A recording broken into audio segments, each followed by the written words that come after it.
Hello Aries, Sun, Moon Rising and Venus Signs. Kamusta kayo? Sana po ay nasa mabuti kayong kalagayan. Welcome back po sa Star Tarot. At kung bago kayo rito, welcome din po kayo. Please subscribe, like, share my videos, and leave me a comment kung naka-resonate kayo. So Aries, storm warning, paalala ito sa inyo Aries, no? Parang ano 'to, warning kumbaga, 'no? Kasi pupwedeng merong paparating na problema, pero maganda rin somehow na merong warning sa inyo para puwede pa ninyo 'tong maiwasan, 'no? Pupuwede pang merong mga adjustments, may mga konting tweaking na puwede kayong magawa para maiwasan, 'no, or puwedeng mapigilan pa ang pagdating ng problema, okay?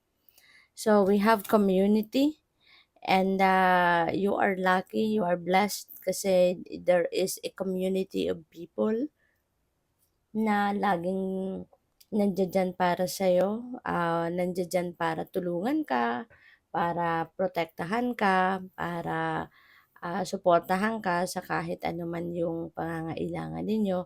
So, merong mga tao, grupo ng mga tao na nandiya sa paligid mo na lagi kang ginagabayan. Pupuwede rin na meron ditong gatherings, maaaring meron ditong social gatherings, baka merong party, baka merong party or merong pagtitipon, may meeting, ganyan, na dadaluhan kayo. So, what else? We have yin yang. So, this is about balance. Maaaring ito yung kailangan ninyong gawin, no? Maaaring kailangan ninyong ibalanse ang buhay ninyo, ibalanse yung takbo ng mga sitwasyon sa buhay ninyo. Siguro kailangan ninyong i-prioritize kung ano man ang mga bagay na dapat ninyong i-prioritize. Yung mga ganon. Okay?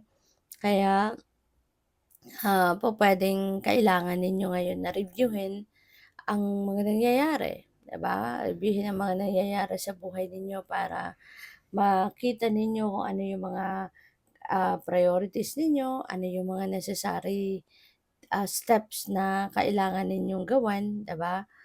Regarding this. So we have rest and rejuvenation.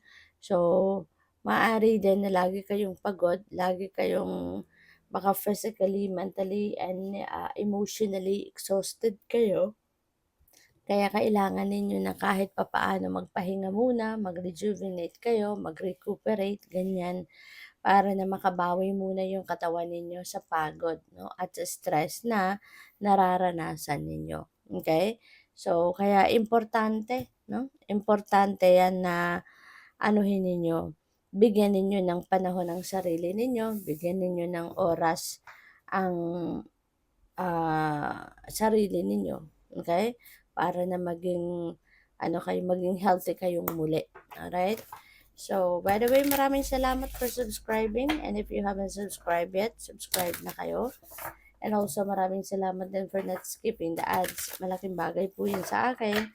And also, please click the join button sa baba ng video kung gusto po ninyo na mag-join kayo sa membership.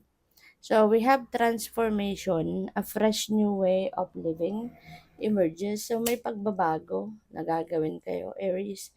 So, pwedeng mga pagbabago ito na inisip ninyo, idea ninyo yan, ginusto ninyo yan.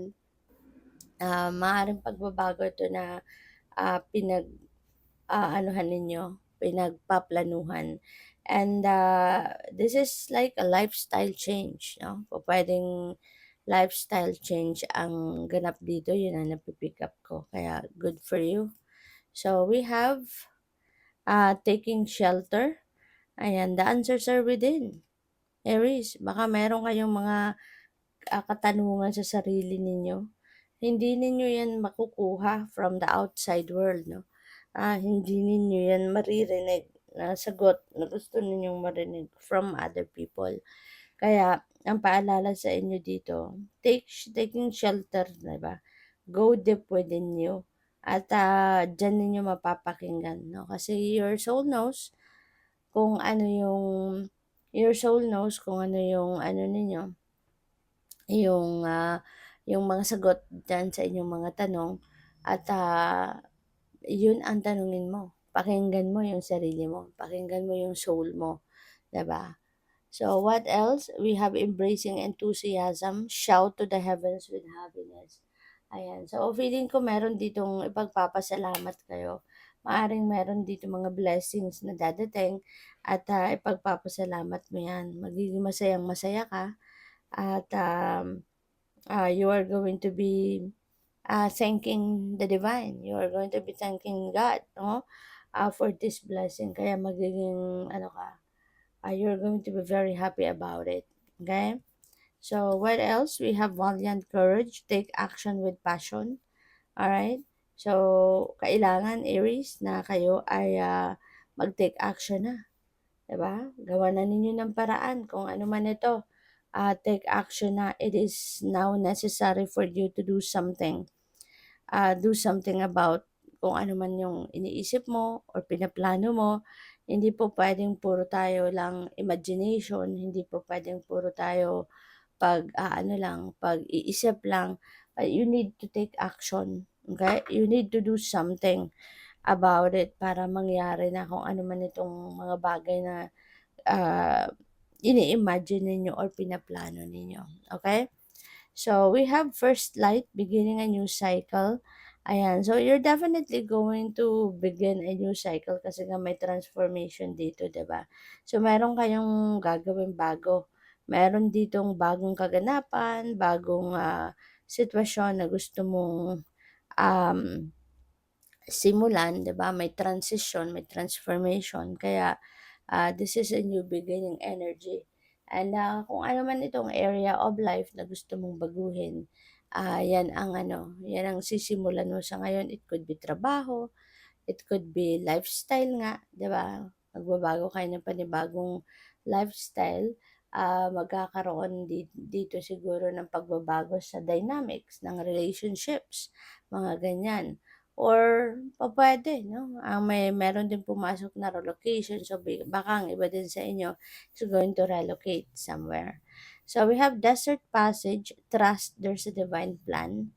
Okay, magtiwala ka lang, merong plano sa'yo ang divine universe.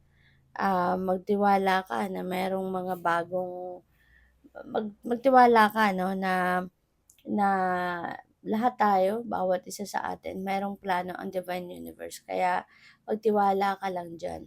Kung meron man mga plano ka na hindi nagka-come to fruition, meron kang mga ginagawa na hindi hindi nangyayari, 'di ba? According to your plan. And it's because maybe the divine has a different plan for you.